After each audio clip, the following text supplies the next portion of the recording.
Si vous avez cliqué sur cette vidéo, c'est certainement parce que vous souhaitez lancer un business en ligne pour vous créer un complément de revenu, pour devenir libre financièrement ou alors pour définitivement lâcher le métro boulot dodo et vivre une vie choisie. Je sais de quoi je parle parce que moi aussi j'ai été dans cette situation il y a quelques années et mon but était très clair. Éviter la route toute tracée du salariat après mes études qui ne m'intéressaient pas pour avoir plus de liberté dans mes choix de vie et dans mon quotidien. Comme pouvoir gagner ma vie avec un business depuis n'importe où dans le monde, pouvoir aussi voyager plus que 2 semaines par an ou encore aller au resto sans avoir à regarder l'addition. Quelles que soient vos motivations, la première étape est toujours la même, il faut choisir un business. Et là, je me souviens des heures que j'ai passées à regarder des vidéos de gourous en tout genre qui me racontaient de très beaux discours, mais qui sonnaient faux. Ou à lire des articles sur les manières les plus obscures de gagner de l'argent sur Internet. Alors, eh bien, j'ai tenté différents business et après plusieurs tentatives non fructueuses, des échecs, j'ai finalement trouvé ma voie et le business qui m'a permis de sortir la tête de l'eau et de commencer à gagner ma vie sur le net. Alors, vous vous posez peut-être la même question aujourd'hui. Quel business lancer? Et surtout, quel business lancer pour vous? SMMA, dropshipping, KDP, formation en ligne, Amazon FBA, immobilier, crypto, il y en a beaucoup et tous ces business fonctionnent. Mais le tout est de savoir celui qui va fonctionner pour vous selon vos ambitions, votre profil d'entrepreneur et votre personnalité. Le but de cette vidéo, c'est de vous aider à choisir et de raccourcir le chemin le plus possible entre votre situation actuelle et la vie que vous désirez. Alors attention, dans cette vidéo, je ne vais pas vous parler des dernières tendances, des dernières astuces pour gagner un petit peu d'argent ici et là sur le web, des astuces qui marchent pendant quelques semaines avant de se dégonfler comme un soufflé. Comment gagner 200 € par jour avec l'intelligence artificielle ou encore comment gagner 5000 € par semaine avec cette astuce sur TikTok. Donc non, on va pas parler de ça, mais on va se concentrer sur quels sont les vrais business que vous pouvez lancer depuis chez vous, depuis un ordinateur et qui répondent à ces 3 conditions. D'abord, un business que vous pouvez commencer en parallèle de votre boulot ou de vos études. Parce que ici, le but, c'est pas forcément de tout lâcher du jour au lendemain et de faire un tapis sur un business. On a des responsabilités, donc c'est vraiment important que ce business, ça puisse être un side project au début. Deuxième condition, un business qui a le potentiel de générer 10 000 € par mois et plus. Et ici, tout seul, simplement avec votre ordinateur et sans avoir à recruter une grosse équipe. Et troisième condition ici, c'est un business qu'on peut lancer sans avoir de compétences avancées, très pointues, comme avoir un super diplôme dans un domaine très technique, savoir coder des logiciels complexes ou être un designer hors pair. Bref, le genre de compétences qui prend des années à acquérir et à maîtriser. Et contrairement à beaucoup de vidéos que vous avez peut-être pu voir sur le web où vous avez des gourous qui vous font des listes interminables de business qui n'ont jamais réellement essayé, et bien ici, il y a 6 des 7 business que je vais vous présenter que j'ai personnellement testé. Et pour le dernier, eh bien, j'ai la chance de pouvoir me baser sur l'expérience de connaissances proches qui font ce business depuis plusieurs années. Donc cette vidéo ne sera pas un simple résumé ChatGPT des meilleurs business à lancer en 2024, mais ce sera une analyse réelle basée sur mon expérience de terrain depuis 2016. Et juste avant de commencer, j'aimerais qu'on regarde ensemble les critères que je vais utiliser pour analyser ces 7 opportunités de business. Donc le premier critère, c'est la demande et le potentiel de croissance. Forcément, vous voulez lancer un business là où il y a un marché, où il y a déjà un marché existant, et vous voulez pas lancer un business dans un marché qui est en plein déclin. Deuxième critère, le temps de travail nécessaire. Ici, le but, comme on l'a vu, c'est de monter un business en parallèle de votre job ou de vos études. Donc, c'est important de savoir combien de temps ça va vous prendre pour lancer et pour gérer ce business. Troisième critère, le capital, c'est-à-dire quel budget devez-vous investir pour pouvoir lancer ce business. Parce qu'il y a certaines idées qui sont très bonnes, mais à moins que vous ayez plusieurs centaines de milliers d'euros à investir ou que vous ayez un gros emprunt de la part de votre banquier, eh bien, ça va être compliqué à lancer. Et en plus, à savoir que quand vous investissez de l'argent pour lancer un business, eh bien, forcément, vous allez prendre plus de risques. Donc là-dessus, eh bien, il faut trouver le bon équilibre. Ensuite, on va regarder les barrières à l'entrée, c'est-à-dire qu'est-ce qui protège le business contre l'arrivée de nouveaux concurrents. Quand un business est trop simple ou trop facilement copiable et qu'il requiert très peu de compétences, très peu de budget, eh bien, tout le monde peut arriver, vous copier et devenir instantanément un concurrent, ce qui forcément rend votre business plus fragile. Critère numéro 5, l'exécution et la livraison. Concrètement, qu'est-ce que vous devez faire? Quelles sont les actions que vous devez faire au quotidien pour faire tourner le business? Et est-ce que ces actions sont complexes? Est-ce qu'elles sont chronophages? Et finalement, est-ce que vous imaginez faire ces tâches au quotidien sur plusieurs années? Que ce soit écrire, faire des vidéos, parler avec des clients, gérer l'opérationnel, gérer des publicités, avoir votre tête dans des tableaux Excel, bref, toutes ces tâches que vous allez faire au quotidien sur plusieurs années, eh bien, est-ce que vous vous sentez de les faire justement sur la durée? Le but forcément, c'est de monter un business, mais c'est aussi de faire quelque chose qui vous plaît. Critère numéro 6, et c'est pas le moins important, c'est les revenus potentiels de ce business. Concrètement, combien d'argent vous pouvez générer par mois avec ce type de business? Quelle est la limite un petit peu de ce type de business, surtout si vous êtes tout seul avec votre ordinateur sans gérer une grosse équipe? Finalement, septième et dernier critère, ça va être le potentiel de revente.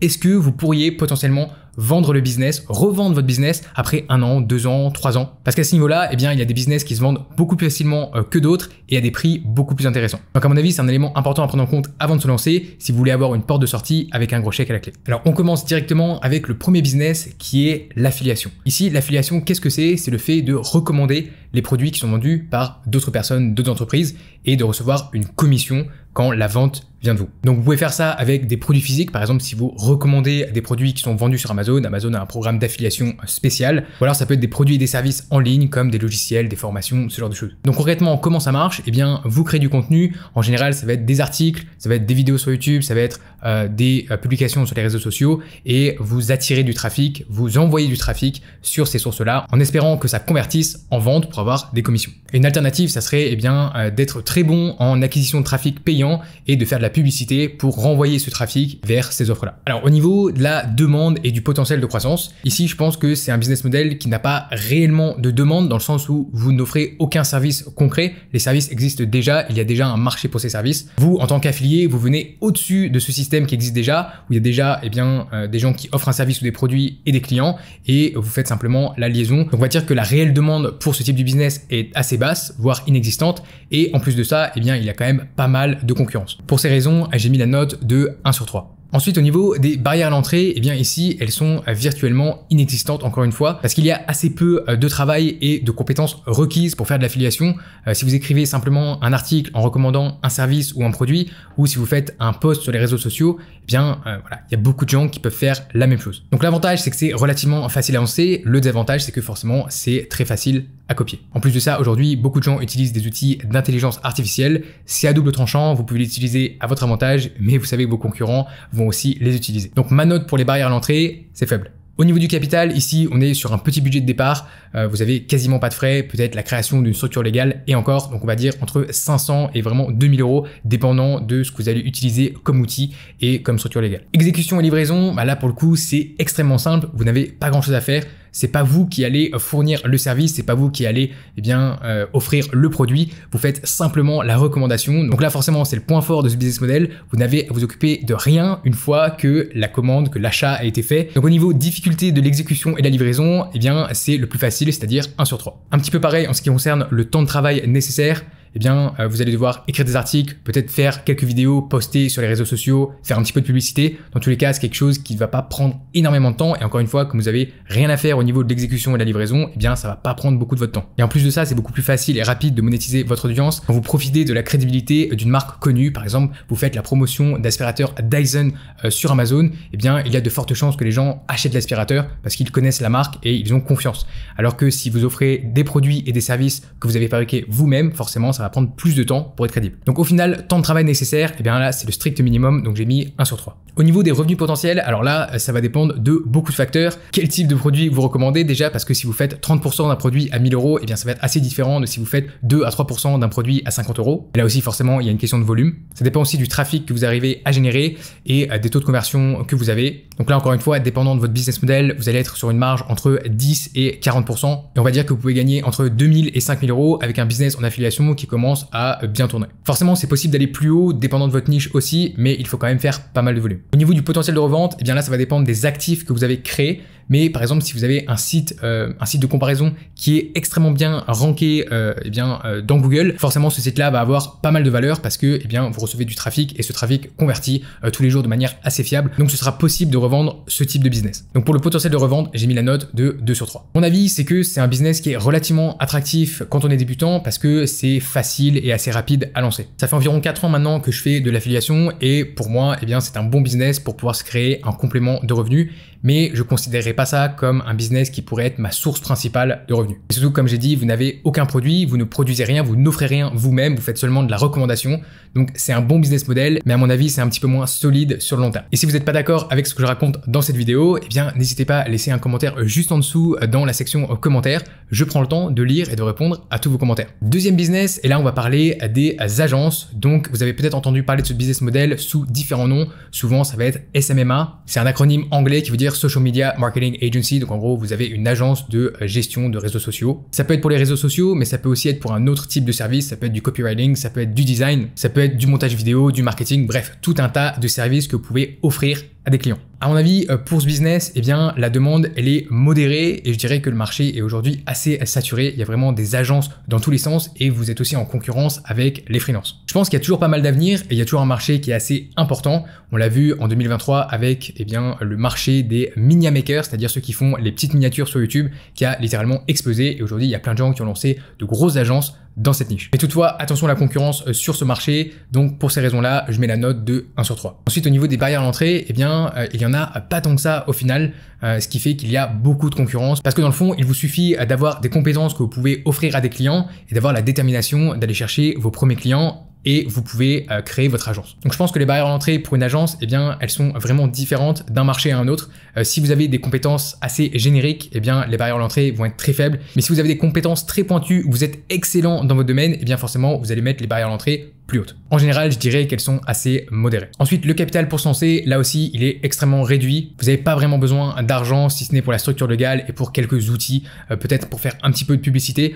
Dans tous les cas, eh bien, vous allez sans doute payer plus à la sueur de votre front qu'avec votre porte-monnaie. Donc, j'ai mis entre 500 et 2000 euros. Maintenant, on en vient à la partie qui est sans doute la plus délicate, c'est-à-dire l'exécution et la livraison. Forcément, ici, vous travaillez pour des clients. Appel, email, deadline, forcément, vous devez réduire votre liberté. Même avec une agence qui tourne bien, au final, le salaire horaire augmente, mais vous continuez bien de travailler pour des clients et d'échanger votre temps contre de l'argent. Parce que tout simplement, si vous arrêtez de trouver de nouveaux clients ou bien d'envoyer le travail fini à vos clients, le business s'arrête. Voilà, ici on pourrait dire que vos clients sont devenus votre nouveau patron. Et c'est pour ça que j'ai mis la note de 3 sur 3, donc difficulté maximale au niveau de la livraison. Au niveau du temps de travail, ici, eh bien, en plus du temps qu'il vous aura fallu pour apprendre et maîtriser votre compétence, il va vous falloir du temps pour créer votre agence. Site web, branding, votre offre, votre réseau. Donc forcément tout ça, ça prend du temps et en parallèle de ça, vous devez aussi démarcher des clients en permanence. Que ce soit via email, réseaux sociaux, des plateformes de freelance comme Malte ou encore en publiant de longs posts sur LinkedIn. Bref, tout ça, ça prend beaucoup de temps. Et bien sûr, en plus de ça, vous devez vous assurer bien, que vous livrez le travail à vos clients et qu'ils sont satisfaits. En tout et pour tout, la note maximum de 3 sur 3 en termes de temps nécessaire. Au niveau du revenu potentiel, forcément pour une agence, ça peut beaucoup varier. Ça va dépendre bien forcément des services que vous allez proposer, de votre positionnement dans le marché et au final du nombre d'heures que vous êtes capable d'aligner bien pour trouver des clients et pour faire leur travail. Si vous êtes très bon dans votre domaine et que vous êtes déterminé, à mon avis, vous pouvez aller chercher du 5 000 à 15 000 euros par mois. Ensuite, il faut en général recruter une équipe pour continuer de scaler votre agence. Et dépendant de votre coût d'acquisition client et de vos tarifs, vous allez avoir une marge qui va tourner entre 30 et 60%. Finalement, dernier critère, le potentiel de revente. Et bien là, ça va dépendre un petit peu de votre implication en tant que fondateur dans l'agence. Si l'agence ne peut pas fonctionner sans vous, vous avez aucune chance de la vendre. Personne ne voudra reprendre une agence dans laquelle vous êtes obligé de travailler. Par contre, si vous avez réussi à recruter une équipe, tout déléguer et que l'agence tourne vraiment sans vous, alors là, oui, vous pourrez effectivement revendre cette agence. Donc c'est pour ça que j'ai mis la note de 1 sur 3. Alors mon avis sur le business model de l'agence, bien que j'ai proposé des services qui s'apparentent un petit peu à des services d'agence, je l'ai jamais fait réellement personnellement. En revanche, je connais bon nombre de connaissances assez proches qui gèrent leur propre agence. À mon avis, c'est un bon business model seulement pour ceux qui ont vraiment le profil adéquat. Il faut réellement aimer l'interaction avec d'autres personnes, que ce soit avec vos clients, avec votre équipe, avec des freelances avec qui vous travaillez. Dans tous les cas, vous allez passer beaucoup de temps en appel. Donc quand ça se passe bien, c'est top, mais quand il y a quelque chose qui va pas, ça peut vite devenir stressant. Troisième business model, et là on va parler des infoproduits. Donc le but de ce business model, alors comment est-ce que ça fonctionne concrètement? Eh bien, vous vendez des produits qui sont digitaux, donc tout simplement en ligne à des clients pour les aider à résoudre un problème précis. Donc ça peut aller d'une formation en ligne pour apprendre une compétence entre 500 et 1500 ou 2000 euros jusqu'au coaching high ticket, voilà, entre 3000 jusqu'à 5-10 000 euros. Le plus souvent, ce type de business est basé sur de la création de contenu, donc vous créez du contenu, que ce soit sur YouTube, sur les réseaux sociaux, sur un blog, et puis ensuite vous vendez une formation, du coaching ou des services en ligne. Je pense que pour ce business, la demande existante est déjà très élevée et je pense que le potentiel de croissance est encore assez énorme. C'est une industrie qui est très prometteuse avec la démocratisation et l'essor de ce qu'on appelle le e-learning, c'est-à-dire l'apprentissage en ligne.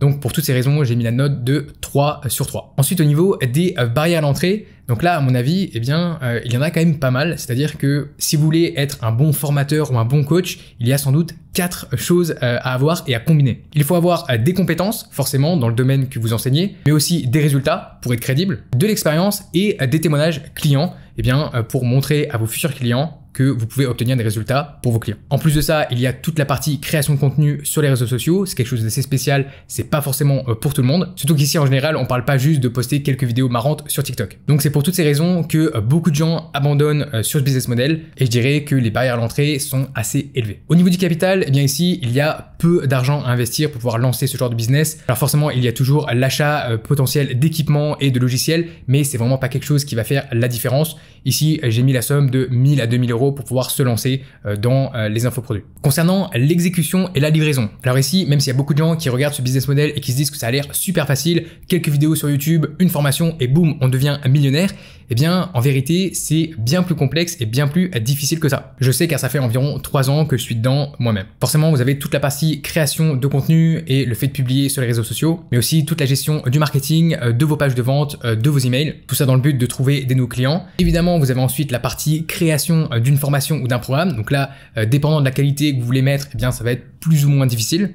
Et finalement, eh bien, vous devez aussi aider vos clients à atteindre leurs objectifs, ce pourquoi ils ont acheté votre programme ou votre coaching. Et ça passe par la gestion d'une communauté et par le fait de répondre aux questions de vos clients. Donc à mon avis, l'exécution et la livraison sur ce type de business, quand vous faites de l'infoproduit, surtout à un niveau un petit peu plus élevé que juste vendre des PDF, eh bien, elle est élevée, elle est de 3 sur 3. Concernant le temps de travail, forcément, ça va un petit peu main dans la main avec le fait que l'exécution et la livraison soient difficiles. Il faut dépenser beaucoup de temps et d'énergie pour créer tout le contenu sur les différentes plateformes YouTube, Instagram, TikTok, etc. Comme on l'a vu, vous avez aussi la création d'une formation, le support client, tout ça c'est beaucoup de travail et ça demande beaucoup de temps. Donc si vous êtes sérieux, c'est un job qui est quasiment à temps plein jusqu'à ce que vous puissiez recruter 1 ou 2 personnes histoire de déléguer quelques tâches. Donc là aussi, la note maximum en termes de temps qui est de 3 sur 3. Revenu potentiel, et là c'est là que ce business est intéressant, c'est difficile à mettre en place, c'est long à se lancer, mais une fois que c'est en place, eh bien c'est extrêmement scalable, c'est-à-dire qu'il n'y a pas vraiment de limite.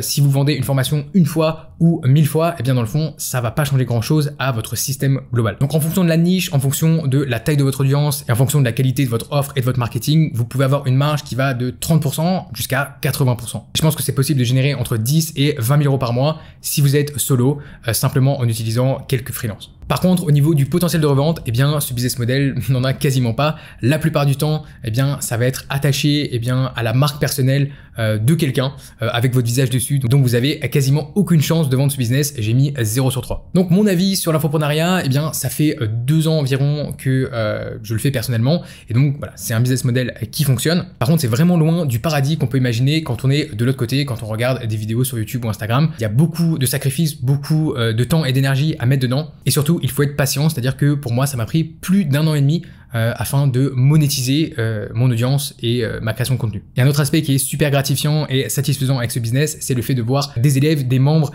qui obtiennent des résultats, savoir qu'on a eu un rôle à jouer eh bien, dans leur changement de vie. Dans mon cas, c'est en les aidant à lancer un business en ligne, mais ça peut être au niveau de la perte de poids, de la santé, de la séduction, bref, de plein de choses différentes qui peuvent vraiment changer la vie d'une personne. 4e business model, et là on va parler d'Amazon KDP, ce qui veut dire Kindle Publishing. Donc simplement le business model, c'est de la vente de livres auto-publiés sur Amazon, c'est-à-dire que vous n'avez pas besoin d'un éditeur. Donc vous écrivez ou vous faites écrire des livres assez courts sur des sujets bien précis et vous les mettez ensuite en vente sur Amazon.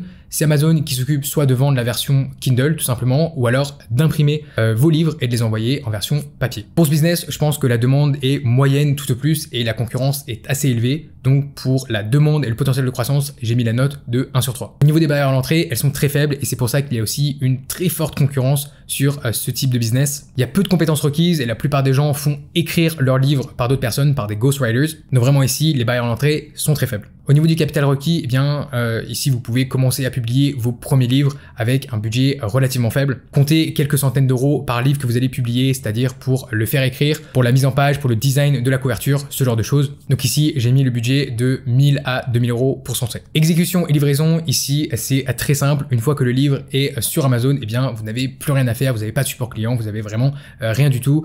Les commandes se font, Amazon s'occupe du reste et vous n'avez pas de service client. C'est pour ça qu'ici, j'ai mis la note de 1 sur 3. Au niveau du temps de travail nécessaire, ici, le processus pour créer et publier chaque livre va être relativement facile et surtout assez robotique, c'est-à-dire que c'est un petit peu toujours la même chose. Le seul bémol ici, c'est qu'il va falloir publier beaucoup de livres pour avoir un catalogue fourni et pour commencer à faire des revenus assez intéressants. Dans tous les cas, vous n'avez pas besoin de passer beaucoup de temps sur ce business et j'ai mis la note de 1 sur 3. Pour les revenus potentiels, ça va ici dépendre du nombre de livres que vous allez publier et aussi du nombre de livres que vous avez qui va réellement trouver un public. Les marges sont vraiment très basses, autour de 5, 15, peut-être 20%. Et comme j'ai dit, ce qu'il faut, c'est vraiment faire du volume pour gagner sa vie. Donc à mon avis, ici, vous pouvez viser entre 1000 et 2000 euros par mois si vous acharnez la première année. Vous avez ensuite le potentiel d'aller plus haut, vers les 5000 euros par mois, une fois que vous avez un catalogue de livres plus fourni, mais ça va prendre du temps d'arriver à avoir un catalogue qui fasse 30, 40, 50, peut-être même 100 livres sur Amazon. Ici, un bon point pour ce business, c'est le potentiel de revente.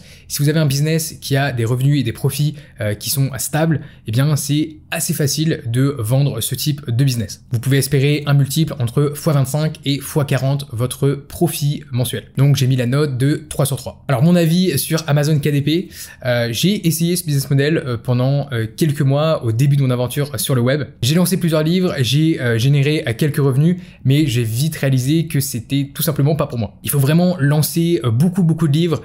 Les vendeurs Amazon KDP que j'ai rencontrés, eh bien, souvent ils avaient des catalogues de 50, 100, 200 livres. Et vraiment, après en avoir lancé quelques-uns, plus de 3 ou 4, eh bien, je me sentais vraiment pas de faire ça x10, x20 pour avoir un business qui commence à générer pas mal de revenus. Après, c'est très personnel. Il y en a qui arrivent à trouver de l'épanouissement là-dedans. Pour moi, voilà, clairement, c'était pas des tâches que je voulais faire au quotidien pendant des années. Prochain business, et là, on s'attaque à un gros morceau. Je présente le dropshipping. Vous en avez sans doute entendu parler à peu près 1 million de fois sur les réseaux sociaux. Ici, pour être clair, je vais parler du dropshipping dans sa version la plus classique et la plus basique du coup, celle qui est concrètement la plus populaire sur les réseaux. Vous avez un site Shopify, vous listez des produits que vous avez trouvés avec un fournisseur en Chine, vous attirez du trafic sur votre site et grâce à la bonne utilisation de techniques marketing plutôt agressives, eh bien les clients repartent avec un produit. Enfin, en tout cas, ils doivent attendre 1 à 2 semaines, voire un petit peu plus, pour recevoir leur produit qui aurait été expédié directement depuis un fournisseur jusqu'à chez eux. Vous ne touchez pas au produit, vous n'avez pas besoin de faire du stock, c'est génial. Alors, demande et potentiel de croissance. Alors ici, bien que le secteur du e-commerce soit en pleine croissance et que concrètement les ventes en ligne sont de plus en plus hautes chaque année, eh bien je pense que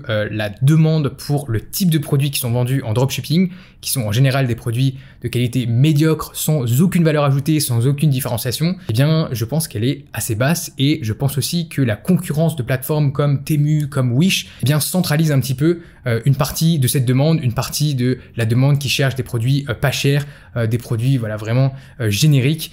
Et donc je pense que là-dessus, les sites de dropshipping ont du souci à se faire. Pour cette raison, au niveau de la demande et du potentiel de croissance, j'ai mis la note de 1 sur 3. En ce qui concerne les barrières à l'entrée, eh bien, il faut être honnête, en dropshipping, elles sont quand même assez basses, voire quasi inexistantes, dans le sens où c'est un petit peu le business model par excellence pour les débutants. Forcément, il y a énormément de personnes qui ont suivi souvent les mêmes formations, qui se lancent eh bien, en utilisant exactement les mêmes techniques qui sont voilà, souvent assez peu avancées, et surtout avec la promesse de ne pas avoir à investir d'argent pour faire décoller le business. Donc dans le fond, il y a très peu de barrières à l'entrée. Pourquoi? Parce que eh bien n'importe qui peut créer un site Shopify, n'importe qui peut aller créer quelques pubs Facebook et commencer à faire de la publicité pour ses produits. Donc globalement, eh bien les barrières à l'entrée eh bien sont très faibles. Au niveau du capital maintenant, eh bien malgré tout ce qu'on peut entendre, le fait qu'on peut se lancer sur Shopify en dropshipping avec 200 euros, 500 euros, 700 euros de budget peut-être, eh bien tout simplement c'est faux, c'est pas possible. On vous dit que vous allez pouvoir lancer un produit, voilà, tester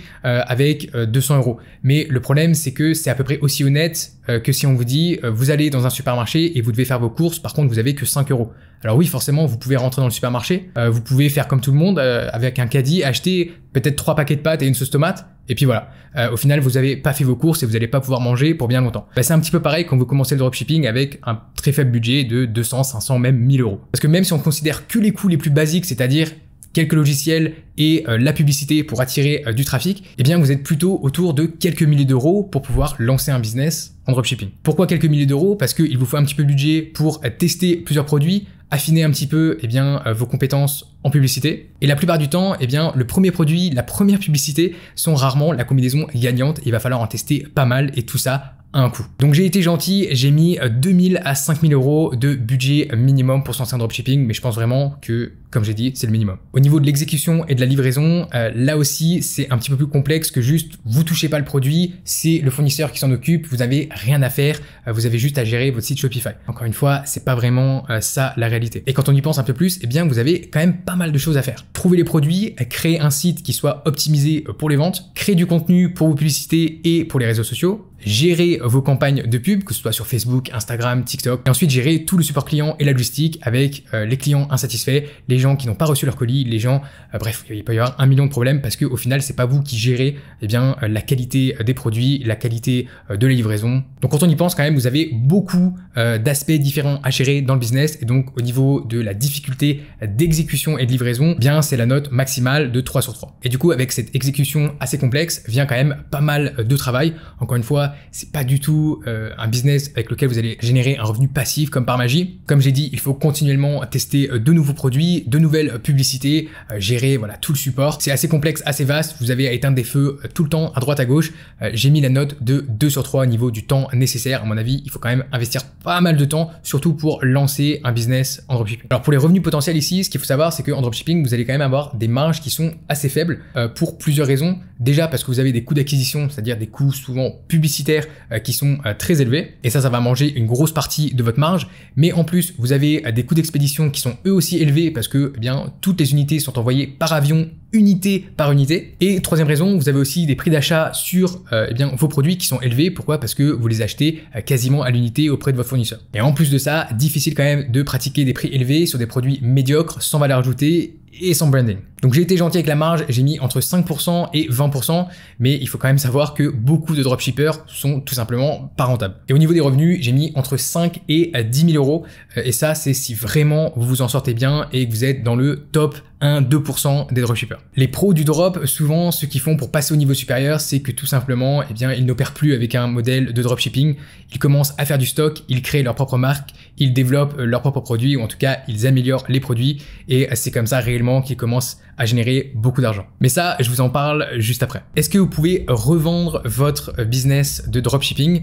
Eh bien ici, ça dépend, ça peut être possible, c'est un business qui peut potentiellement se revendre, mais ça dépend vraiment de comment vous avez fait les choses. Si vous avez un dropshipping très bancal avec des produits qui viennent d'AliExpress, très concrètement, ça va être très compliqué de le vendre, ou en tout cas vous allez vendre ça pour un prix dérisoire. Donc là-dessus j'ai mis la note de 1 sur 3. Alors mon avis sur le dropshipping, déjà si vous êtes un petit peu familier avec mon parcours, vous savez que j'ai commencé dans le e-commerce en vendant sur Shopify. J'étais pas fan du business du dropshipping pour plusieurs raisons. Moi je pensais que le fait d'envoyer des produits médiocres qui étaient emballés dans des sacs plastiques et qui ressemblaient à rien, sur lesquels on n'avait aucun contrôle, c'était quand même pas top. Mais aussi avoir une armée de clients qui nous courent après parce qu'ils sont insatisfaits, c'est pas vraiment quelque chose qui m'intéressait. Et puis finalement, même de manière éthique, je trouvais que c'était pas un business model qui était quand même le plus noble à démarrer. Donc voilà, concrètement, éthiquement et même d'un point de vue business, je pense que c'était clairement pas pour moi. Donc sur Shopify, je me suis lancé, mais j'avais du stock, donc c'était pas du dropshipping à proprement parler.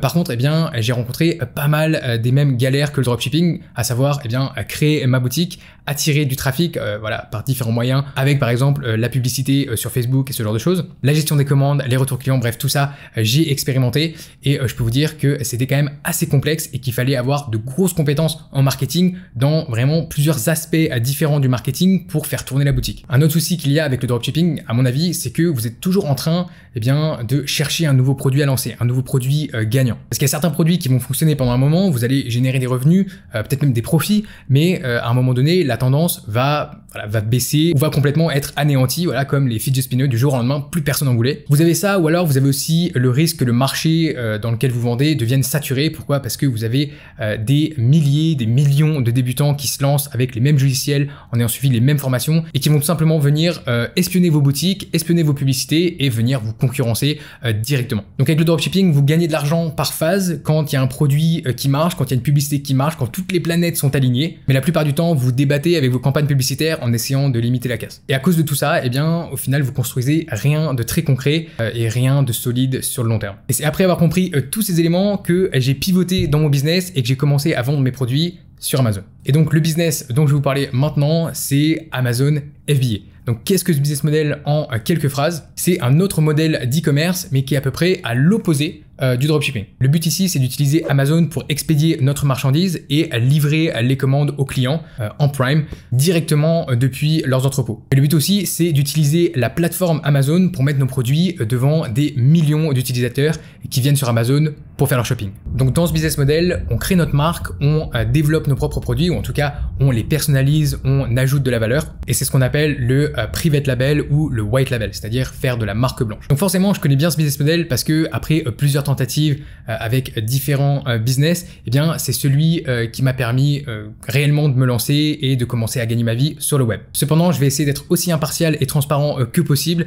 comme je l'ai fait pour tous les autres business jusque-là. Et forcément, comme tout business, il présente des avantages, mais aussi des inconvénients. Donc au niveau de la demande et du potentiel de croissance, ici je pense que de plus en plus de gens ont vraiment le réflexe d'aller sur Amazon quand ils veulent acheter quelque chose. C'est un petit peu le même réflexe qu'on a quand on veut faire une recherche, eh bien on va sur Google. Aujourd'hui les gens, eh bien ils vont sur Amazon quand ils veulent acheter quelque chose. Et en général, c'est pour 3 raisons. La première, c'est parce que les clients font confiance à Amazon, ils savent qu'ils vont pas se faire arnaquer sur Amazon, c'est pas un site web douteux. Deuxième chose, c'est au niveau des délais de livraison et la livraison qui est gratuite. Donc ça c'est quand même un gros atout. Et troisième chose, ça va être le large choix de produits et tous les avis clients qu'il y a sur la plateforme et qu'on peut globalement suivre pour ne pas faire d'erreur. Donc en plus de ça, Amazon continue de s'étendre, continue d'investir pour étendre ses opérations à plus de marchés et pénétrer encore plus les marchés dans lesquels Amazon est déjà implanté. D'ailleurs, la croissance d'Amazon d'année en année est assez incroyable. Donc pour toutes ces raisons, j'ai mis la note maximale de 3 sur 3. Alors au niveau des barrières à l'entrée sur ce business model, il faut se dire qu'elles sont quand même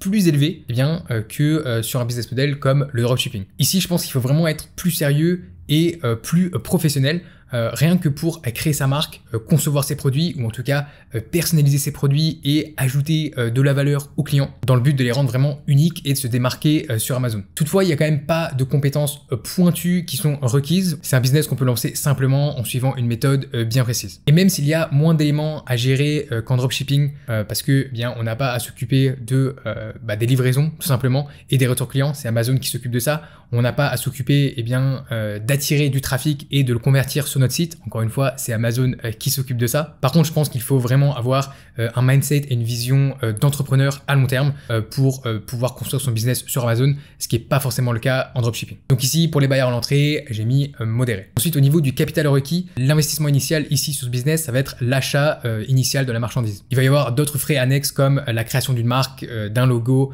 le dépôt d'une marque, voilà, ce genre de choses, forcément. Mais concrètement, on est sur un budget qui va être entre 5 000 et 8 000 euros pour pouvoir se lancer. Donc là encore, ce budget de départ rajoute une barrière à l'entrée par rapport à d'autres business qu'on peut lancer avec 500, 1000 ou 2000 euros. Et alors, au niveau de l'exécution et de la livraison, du coup, qu'est-ce qu'on a à faire au quotidien dans ce business? Ce qui est top, c'est qu'une fois qu'on a lancé les produits sur Amazon, donc on a fait tout le travail en amont pour trouver les produits, pour trouver les fournisseurs, pour concevoir le produit, bref, on a vraiment fait tout ce travail et on a amené le produit sur Amazon, on l'a commercialisé sur la plateforme.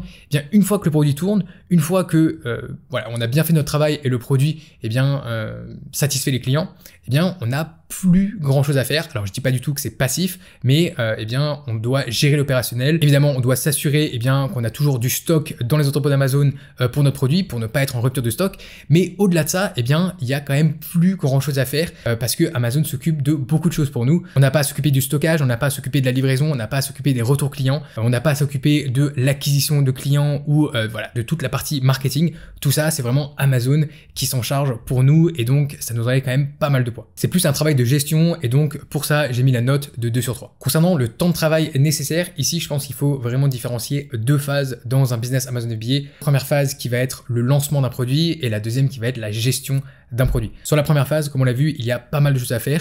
Il faut tout simplement lancer le business depuis zéro. Donc forcément là, le temps nécessaire à investir va être quand même plus important. Le temps de trouver un produit, trouver un fournisseur, créer sa marque, lancer le produit sur Amazon. Voilà, tout ça prend quand même pas mal de temps et d'énergie. Je pense qu'il faut un minimum d'une dizaine d'heures par semaine à dédier à ce business model. Pas besoin d'y dédier 25, 30 ou 40 heures, mais un minimum de 10, 15 heures par semaine sur une durée de quelques mois. C'est vraiment nécessaire pour pouvoir lancer ce business. Par contre, une fois que votre produit est lancé et que vous passez en mode gestion, eh bien à ce moment-là, c'est un petit peu en pilote automatique, pas à 100%, vous avez quand même des choses à gérer, mais comme on l'a dit, c'est plus un travail de gestion et beaucoup moins actif, beaucoup moins prenant. Voilà, à titre d'exemple, j'ai lancé mon business Amazon FBA en parallèle de 2 jobs et comme je le dis, il faut compter 10 à 15 heures par semaine pour ce business. Parfois plus en fonction des phases, mais c'est beaucoup plus rare et donc pour ça, j'ai mis la note de 2 sur 3. Au niveau des revenus potentiels sur Amazon FBA, forcément, je parle d'expérience en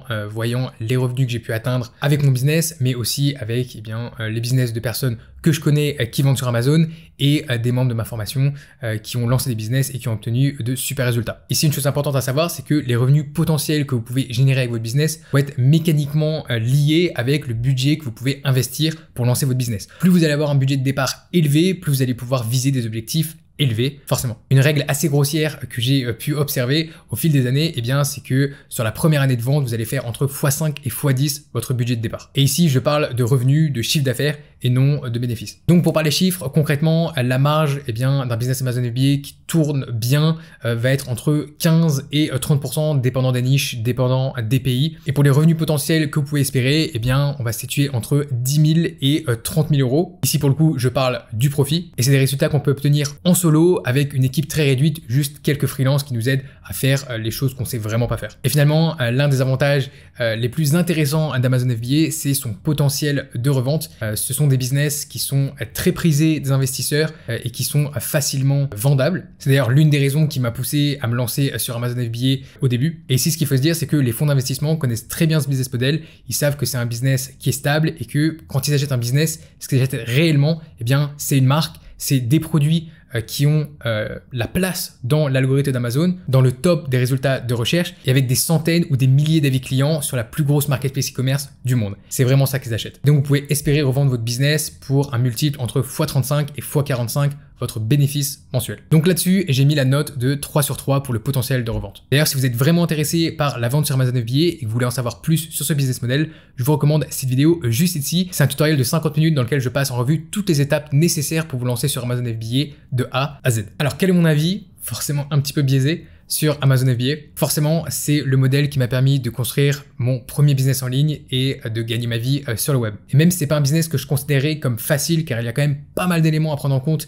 et des choses auxquelles il faut faire attention, je pense que en termes de e-commerce, c'est quand même le modèle qui est le plus accessible pour les débutants, pour les personnes qui n'ont pas d'expérience en web marketing ou en e-commerce. Et oui, je pense que c'est plus accessible même que le dropshipping, tout simplement parce que sur Amazon, vous avez accès à tout un tas de données. On peut analyser très clairement les produits qui se vendent, le niveau de concurrence, on peut estimer nos frais en avance et tout ça, c'est quelque chose qu'on ne peut absolument pas faire en dropshipping. On se lance à l'aveugle et on doit tester des produits les uns après les autres en espérant de trouver quelque chose qui fonctionne. Ensuite, parce que Amazon gère toute la partie logistique pour nous en tant que vendeurs, donc forcément le stockage, les livraisons de commandes et les retours clients. Et ça, c'est top parce que ça veut dire qu'en tant que vendeur, on peut vraiment se concentrer sur ce qui va faire évoluer et grandir notre business plutôt que sur les petits problèmes du quotidien. Et il y a aussi le fait que l'acquisition de trafic provient directement d'Amazon. Donc là-dessus, c'est top parce qu'on n'a pas besoin d'être un génie en marketing ou d'utiliser je sais pas combien de logiciels différents et complexes pour attirer du trafic et faire des ventes. Dernière chose qui m'a beaucoup attiré sur Amazon et qui me retient sur Amazon, c'est cette vision long terme et le fait qu'on peut se projeter, qu'on peut réellement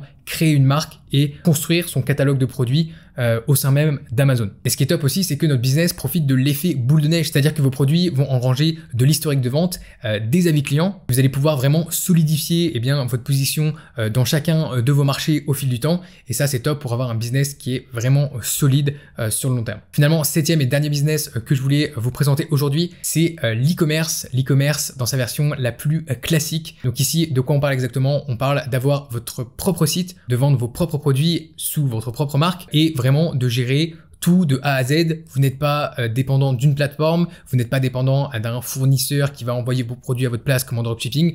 Vous faites vraiment tout de A à Z et vous avez une boutique en ligne de produits physiques. Donc ça veut dire que concrètement, vous achetez du stock et vous l'expédiez vous-même jusqu'aux entrepôts dans les pays de destination. Donc ça va être similaire à ce qu'on peut retrouver sur Amazon FBA. Et ensuite, vous gérez votre logistique vous-même, c'est-à-dire que vous allez contracter un 3PL, c'est-à-dire un entrepôt ou un réseau d'entrepôts indépendant qui va stocker votre marchandise et qui va expédier vos commandes pour vous. Et finalement, vous allez commercialiser vos produits sur votre propre site web et donc vous allez aussi devoir gérer toute la partie marketing, la partie acquisition de clients et conversion des clics en achat. Donc là, c'est toute la partie marketing, un petit peu comme en dropshipping. Sur ce business model, je pense que la demande, elle est assez vaste et relativement croissante. Comme on l'a vu, je pense que beaucoup d'acheteurs se tournent de plus en plus vers les plateformes qui sont un petit peu devenus les supermarchés du web, où les gens préfèrent aller acheter tout au même endroit et se faire livrer gratuitement, facilement, plutôt que d'aller dans 4, 5, 6 boutiques spécialisées pour acheter à chaque fois un produit. Pour cette catégorie, j'ai mis la note de 2 sur 3. Au niveau des barrières à l'entrée, ici, elles peuvent pas vraiment être plus élevées que ça. Vous avez besoin d'énormément de compétences dans différents domaines. Vous devez être bon en recherche produit, vous devez être bon en sourcing, vous devez aussi être bon dans tout ce qui est logistique, mais aussi marketing, support client, bref, vous devez vraiment tout gérer de A à Z. Et en plus de ça, vous devez aussi investir du capital, forcément, pour acheter de la marchandise.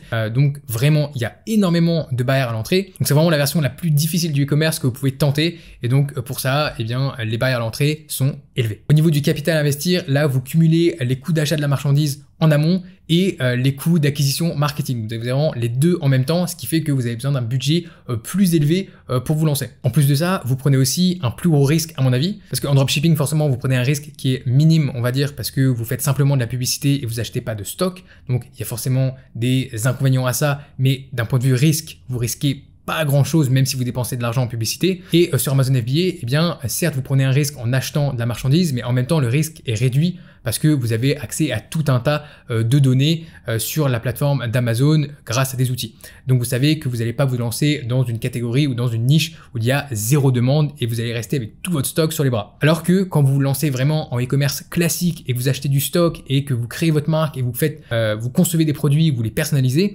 vous prenez un risque que ces produits tout simplement ne trouvent pas leur public, ne fonctionnent pas, qu'il n'y ait pas de product market fit et que du coup potentiellement vous restiez avec votre stock sur les bras. Donc pour le budget de départ, ici j'ai mis entre 6 000 et 10 000 euros minimum si vous êtes sérieux et que vous voulez vraiment lancer un business e-commerce de A à Z. Exécution et livraison, ici comme on l'a vu, vous êtes seul à bord et vous devez vraiment tout gérer dans le business, donc forcément c'est extrêmement difficile, complexe et vous devez éteindre des feux de toutes les couleurs, dans tous les sens, ça n'arrête pas. Et à mon avis ici, c'est tellement un business dans lequel vous devez être bon et maîtriser plusieurs domaines que c'est quelque chose que je recommandais plutôt pour ceux qui ont déjà un business e-commerce et qui veulent étendre leur business, qui veulent développer leur activité. Soit vous avez déjà un business par exemple en dropshipping qui tourne bien et vous vous dites ok, je vais passer au niveau de dessus, je vais commencer à faire du stock, je vais créer ma marque, je vais me professionnaliser tout simplement. Ou alors vous avez par exemple un business sur Amazon FBA, vous avez une marque, vous avez des produits, ça tourne bien et vous vous dites je vais m'étendre au-delà d'Amazon et commencer à vendre mes produits sur mon propre site, ce qui est totalement faisable aussi. Donc je pense à ce niveau-là que c'est plus intelligent de prendre ce chemin-là que directement de foncer tête baissée dans un modèle de e-commerce classique quand on n'a aucune expérience. Donc là-dessus, j'ai mis difficulté maximale 3 sur 3. Au niveau du temps de travail pour lancer ce type de business, je pense qu'on est vraiment sur quelque chose d'assez élevé. C'est quasiment un job à temps plein à mon avis parce que vous êtes responsable de toutes les étapes. Vous n'avez rien qui est délégué à qui que ce soit. Donc forcément, c'est beaucoup de temps, beaucoup d'énergie passée à lancer ce business. Et je pense que lancer ça en parallèle de ses études ou de son travail, c'est possible. C'est possible surtout si vous y allez étape par étape, vous y allez lentement, mais c'est clairement pas quelque chose que je recommanderais nécessairement. Et bien sûr, sur le long terme, si vous voulez développer ce business, si vous voulez vraiment scaler, le mieux ce sera de recruter une équipe avec différents experts qui vont chacun exceller dans différentes parties du business. Donc ici pour le temps de travail, pareil, j'ai mis maximal 3 sur 3. Ensuite pour les revenus potentiels, ici ça va dépendre un petit peu forcément de votre niche, de votre place sur le marché et aussi de votre talent en marketing, en acquisition de trafic, toutes les choses que vous devez vraiment gérer dans votre business. Donc pour ce type de business et en fonction de l'acquisition que vous allez avoir, vous allez être entre 10 et 35% de marge en fonction du produit aussi forcément. Plutôt 10% de marge si vous avez des produits assez peu différenciés et que vous vous basez principalement sur l'acquisition payante de trafic, donc via la publicité, et plutôt 25% de marge et plus si vous avez des produits qui sont plus travaillés, une très bonne image de marque. Vous faites la majeure partie de vos ventes grâce à des techniques marketing comme le SEO ou à des contenus publiés sur les réseaux sociaux. Pour parler chiffres, je pense que si vous êtes solo sur ce business, ça va être compliqué de dépasser les on va dire 10 à 30 000 euros par mois. C'est possible, mais disons que ça va vous demander vraiment un temps plein et vous allez être complètement débordé. Et forcément ici, si vous avez une bonne équipe, eh bien, il n'y a pas de limite et on va dire que the sky is the limit.